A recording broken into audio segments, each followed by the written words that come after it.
Welcome to the Similar Pages podcast, a Polyverse Publications production. Today's episode features Rebecca Davis, an author, illustrator, stone carver, and basket weaver. Today's episode, Baskets with Rebecca Davis. So, Rebecca, we understand that you enjoy making traditional baskets. How did you discover the art of basketry? Oh, yeah. As I showed you, I have made boxes. They're wooden. Yeah. And it was years ago that I made the boxes. And I started with feeling very inadequate with knowing how to work with wood. But I was challenged by it. And I felt that would be something that would just enrich me, to understand wood and how to make things with it. And so after I finished doing the boxes over a period of about a year and a half, I had some leftover wood from that project. And so I went by the store one time out in the middle of the desert, in the middle of nowhere. And I went in and it was like a Native American outpost, trading post. And I went over to the counter and it was dusty and it looked like it had been there forever. The whole place was really antique. And I picked up this tiny basket that was only this big, about an inch tall. And it was detailed of a small basket with a lid on it, and it was made out of one porcupine quill.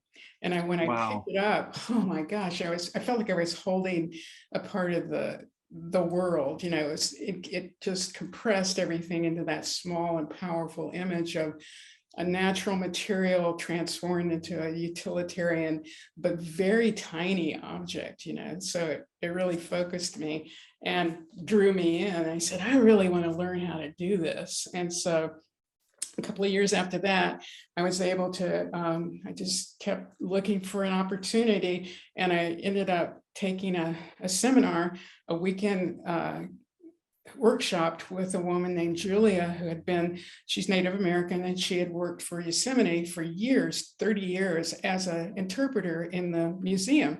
And she would give weaving lessons, but she gave a whole weekend of this workshop, and her daughters, because she's 85 at this point, and her daughters helped her out with it. And the one thing that she did for me, which was really important, was she said, basically, use the materials that are in your environment. Don't go out and order things and get things that you're not connected to, or your environment that you're living in is not connected to. And so just yesterday, I went out and harvested long needle pine needles from a place that I found a perfect tree for harvesting from.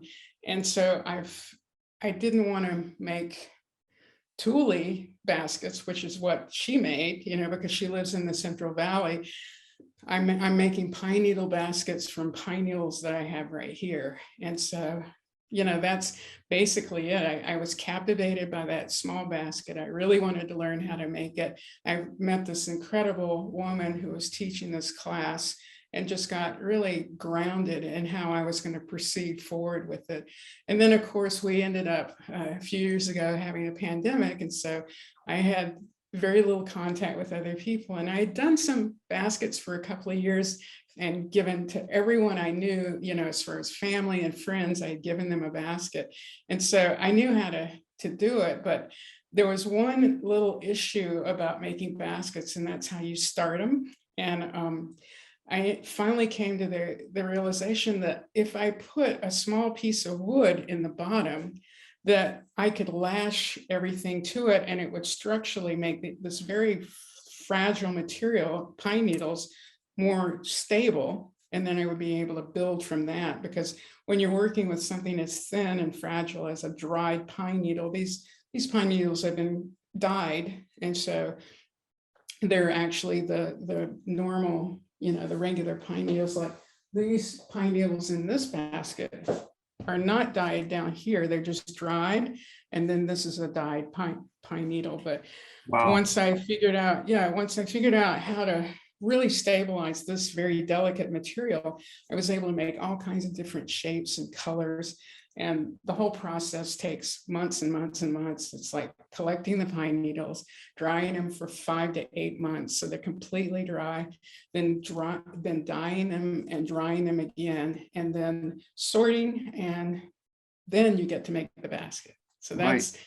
yeah, that's I love lots of process. So this has been a labor of joy. And during the pandemic, I had a lot of time to do all of this. So I made hundreds of baskets. And at this point, I have a gallery that's showing my baskets, and they're doing really great. People really like them. And so that's how I did the basket, ended up in basket weaving. I just fell in love with that little basket. And it's the same way I felt about the boxes. And what I know about myself is that fine art is a very focused and long-term commitment to materials and construction, and baskets and boxes. They are something that people can use and they can pick up, and it can be a part of their lives. Whereas sometimes sculpture is too distant to a lot of people, and they I don't see. really feel like they can engage with it the way that immediately people pick up these baskets and they want to have one. Yeah. They can think of someone that would really love to have one. So I think a lot of my baskets are bought by people that want to give them to someone else, because they get, they think of them as special gifts, which makes me pretty happy. Really. Interactive, Yes. they'll be interacting with them, and it gives you joy on the aesthetic sense, but Mhm. also joy from the utility of having somewhere to maybe put your sunglasses or Mhm. knickknacks. Yeah, it's worked out really well. It allowed me to just continue to explore different shapes and different colors and combinations, different weaves. Like this weave is very structured on the outside, and this weave right here has a kind of like dappling effect. And so Yeah. if you looked at this basket, it's got this structure on the inside and the dappling on the outside. So you can choose to have either. You can be organized and traditional on the outside, and on the inside have a more spontaneous or unpredictable patterning that is found on that one. This particular series that I'm working on right now has a banded color and a light color, like a beautiful blonde base to it. And then the very bottom is that red that comes from the top to the bottom. And so when you look Oh, inside, yeah. you see the bottom color relates to the top color. Cool. That's Yeah. wonderful. So I'm doing the same thing with this one. I'm trying different shapes Yeah, within. a little an oval shape on that Yeah, an one. oval shape. And then the one I'm weaving right now, I'm in the very beginning. Well, I'm halfway done with it. And this can just sort of give you an idea of how I do it. I have this started with the dark smiling bottom. And then on the outside, it's patterned, and this is a very strict pattern. And this is a more spontaneous pattern. Oh, wow. Fascinating to see that as you're working on it. Uh-huh. And the oval shape on the bottom, that sort of a bean shape, Yes, it reminds is. me of your Uh-huh. stonework with the Uh-huh. with the seeds and the Yes, sprouts. you got it. Wow. Yeah, I'm putting beans in the bottom of a lot of them. And I'm really, I really like the beans. I wonder if I've got one here that I can show you. But I also, I don't know, maybe I It's do. so great, Rebecca, how you said that you are an eco artist. Yeah. Um, that definition that you say that you are an eco artist is so important right now. I know that we've spent a lot of time together working on the books, and you've shown me your art, and I'm always impressed. Thank Um, you. yeah, it's fascinating. I know We that have. you teach art, you teach artists, you inspire students. In fact, I've run across people that you've taught, and they say, oh yeah, you taught me in this class, and we remember you, and they always seem to light up, and I think that's wonderful. So I've seen firsthand how you inspire people. um besides what we already spoke about with hiking and learning new forms of art, what else drives you? What else inspires you?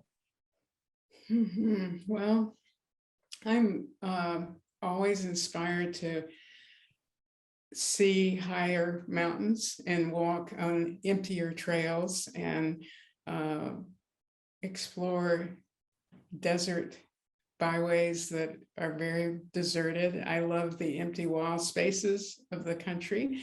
I love the West. The western part of the United States is my home, and I travel to it. I camp in it as much as I can. And the rest of the time, I live in Carpinteria and enjoy this beautiful seaside place, and go in the ocean and swim in the pool and hike the trails here. And my life is pretty much focused on my creativity. Anything that I can get my hands on to use as a material, I'm always opening up and reading about. And what I've found for me that really inspires me is to go to another place on the planet that has a wild space and pick up a rock or look at a tree or hike down to a small lake in the middle of the mountains. And there I get most of my inspiration. Oh, that's wonderful. Rebecca, is there an overall goal for your baskets? Everything, I don't want to make things that people will not totally embrace, and use. Like the littlest of baskets, they'll put this by their bed and they'll put Yeah. their earrings in there that night, and they'll always know where their earrings are, and they'll pick them up, and they'll always be touching this and enjoying it. And with my art, I'm making things that have a very strong relationship to things that are growing and alive and want to live, and have a positive force in the world. That's the kind of work that I want to do. So, Rebecca, I've heard that we can find your art at the Ova Gallery in Ojai. Yeah, I'm really happy there. Great group of people. A lot of people get to see the baskets. Ojai is very known for its art scene there, which is great for me. Well, thank you, Rebecca, for joining us today on the Similar Pages podcast.